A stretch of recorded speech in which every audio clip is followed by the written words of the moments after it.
I gotta first start off by saying that this is just the coolest interview for me because you guys growing up were a huge influence for me. Oh, really? Thank you. Every morning before I went to school, and I hope this don't make you feel old or anything, but Mother don't want us to go to school today. I played every single day before I went to school.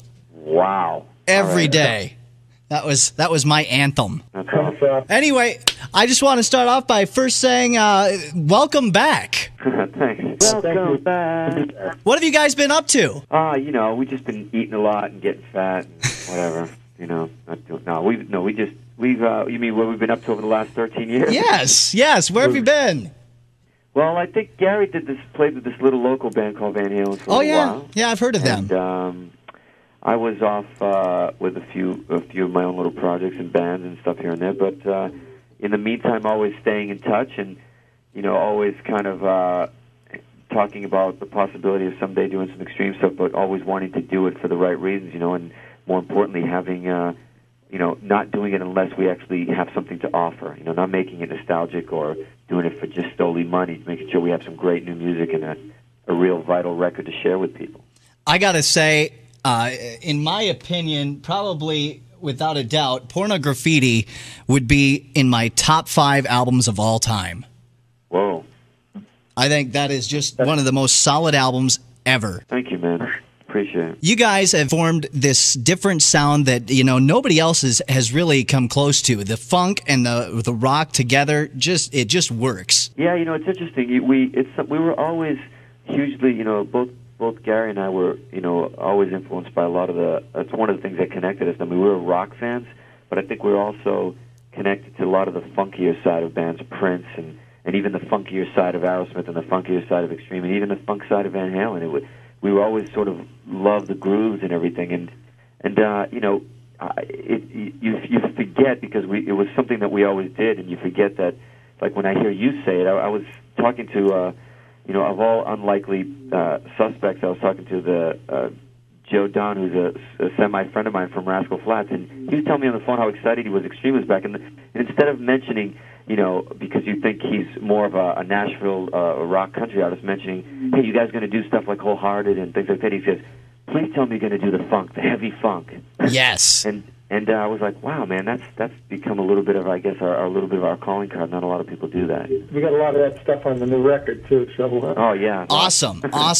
Now, one of the things that I think really kind of brought you back to the main line, or, in people's minds, is Guitar Hero. Funny that you mentioned that. yeah. Go ahead, Gary. Yeah, you're right.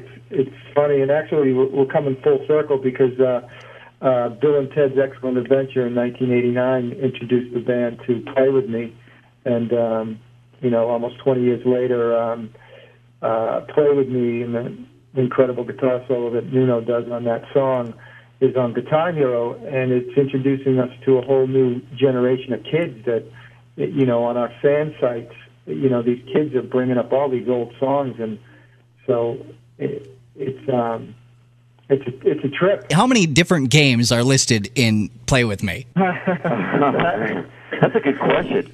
That's a good little sort of trivia question. I wonder if Gary knows that off the top of his head. No, we don't. And actually, I probably screw up the words every time I sing it. That's actually one of the what's most fun, a funner song to play live. We've always done that live, and I usually screw up the words. So I'm going to go count how many songs are, how many games are in that song. Yeah. Now this summer, of course, you guys are going to be releasing a brand new album, Saudade de Rock. I hope I said that right. Nice one. Saudade de Rock. You've done the best so far of everybody that we've heard do it, though, I have to say. I've been practicing all day. Let's talk about the new album. Where's it going musically? Well, it's from the start of it, we never really knew what was going to happen with it. We know, obviously, it's Extreme, and we know our elements that we have, but when we got into the rehearsal space, we realized within a 2-week period and 25 songs later that where it was going, and it was going very stripped down and obviously funky, but at the same time it's got all those extreme twists and turns where Porno Graffiti might have When I First Kissed You. We have a song called Take Us Alive, which is basically what we call the bionic Wholehearted. It's got this real crazy sort of country rock Elvis shuffle. It's really fun. Cool. But yet you got the heavy funk rockers, and we got some of the jams that go on, like a la Cupid's Dead and stuff like that. So it's laced with just a lot of fun stuff. But I think the difference between this record and a lot of the other ones is that I think everybody's better. I think we're playing better. Kevin Figueredo, the new drummer, came in, and you're going to love his playing. He added a new element to Extreme in the sense of sort of the aggression and his pocket. And he's a great funk drummer also. And I think I personally think this is Gary's best record. That he's I think his voice is just unbelievably woken up. I mean, he's always done great, but I think even the Extreme fans that know Gary well and stuff, I think they're going to realize that this is his record in the sense of sort of opening up. It's really cool. I've been taking my vitamins, as Nuno said. No, I don't know. I don't know. People are gonna. There's gonna be talk about him and Barry Bonds hanging out together after they hear this record. Checking on the steroids thing. Yeah, like Nuno said, it's got all of the above, all the things that people expect from Extreme. But I think it's without a doubt. It's going to give Porn Graffiti a run for its money, I think. Absolutely. Awesome. Now, are we going to have any guitar interludes? Ooh. I'll tell you what. It was a thought. I've never done one just for the sake of doing it. It's usually by the time the record comes along, I have a piece like a Midnight Express or something like that. But in this case, I didn't have them. But let me tell you, it's not needed. Nice. It's not needed at all. There's enough guitar going on here. It's like that. You're going to be like, turn that damn guitar off, will you? There's enough playing and enough soloing and enough shredding and enough tasty things and riffs and to go around. I don't know if you could ever have it. We haven't counted the riffs yet, but I think it rivals Porn Graffiti. So very, very cool. Now, a big show coming up this summer. Of course, you guys are a part of Rocklahoma. Yeah, man, we're looking forward to that. We heard a lot about it last year, and this year when the opportunity came up, man, we were excited. We said we definitely want to be there, and that what a great place. It's our first real show back. Awesome, and what a way to start. 100,000 people, from what I hear, are going to be there over the 3-day weekend. Yeah, that's great. Yeah, this thing keeps on getting bigger by the year. Do you know who you're playing with that night? Yeah, we hear it's. I'm looking forward to Triumph, man. I love Triumph, and I'm looking at that, and I heard Lita Ford is playing the same night with us, and Armored Saints. Well, after Rocklahoma, you guys are hitting the road. We're the Rocklahoma is kind of like a one-off, and then a couple weeks later we start July 29th on the East Coast, and we're making a U.S. run, and then from then on out, we're probably going to be on the road for the next half a year. We're starting to book. We're starting to book the UK and Europe, and we're looking at Japan and some other markets. So hopefully even South America. Cool. I'm hoping you're booking Sioux City eventually. No, absolutely. We're going to try to. We're going to. And Nuno mentioned the other day. We're not just the main markets. We want to hit the secondary markets too. But we want to try to reach as many. It's been a while, and as sometimes as bands get bigger, they stop going to some of the smaller towns, small cities. We're going to make it a point to try to just see everybody and reacquaint ourselves with all our old fans and hopefully gain some new fans.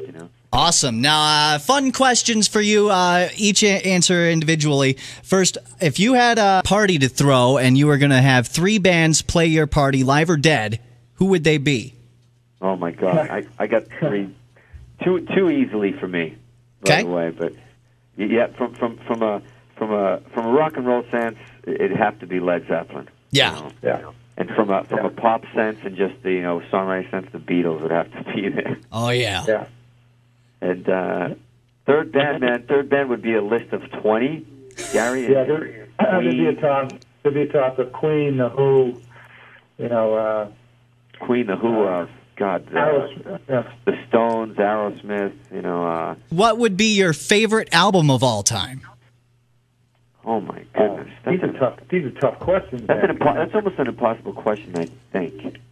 It's tough to pick your favorite Zeppelin. Oh, I know. Isn't it? I love Physical Graffiti.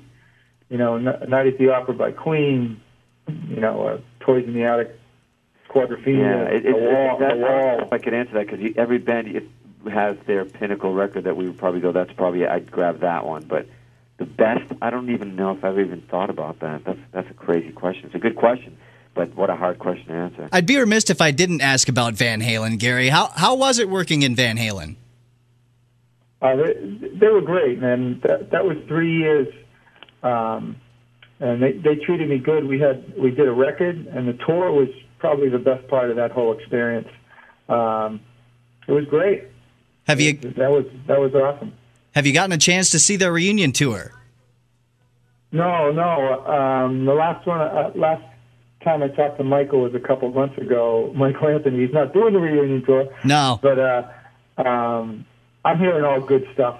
I've never seen Dave with Van Halen. Obviously, back in the day, Extreme backed up Dave on a tour, and we got to know him a little, and it was great. So I was looking forward to this. I haven't had a chance to see this tour, but I hear it's great. It was. I saw it a couple times. It was a really good tour. Getting back to Extreme, looking forward to the new disc. When does that come out? We don't have an actual date yet, but it's going to coincide with the period that we start the tour, which is right around, July 29th, 30th, somewhere around there, give or take a week or two, Excellent. And let's give everybody a website where they can find out more about the band Extreme.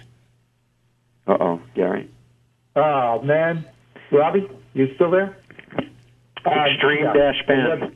Extreme-band.com. There you go. Awesome. Well, just don't tell anyone the two people in the band's are morons. We don't even know our...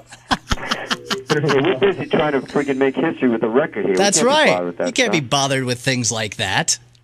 That's minor details. Yeah. Guys, I want to thank you very much. It was a pleasure talking to you. And, of course, we look forward to Rocklahoma and hopefully seeing you guys here in Sioux City.